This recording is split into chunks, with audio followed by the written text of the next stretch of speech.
In order to make a basic English sentence, you have to follow a formula in which you have to use a subject with any verb and an object.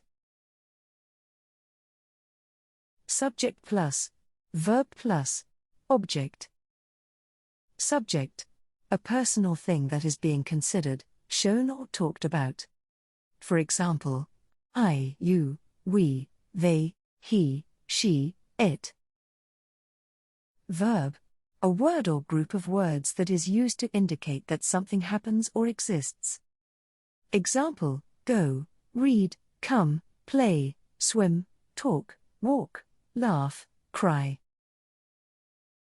Object: a thing that can be seen and touched, but is not alive. For example, books, toys, bicycle. Now, let's make a sentence using this formula. She eats salad. I play football. They play outside.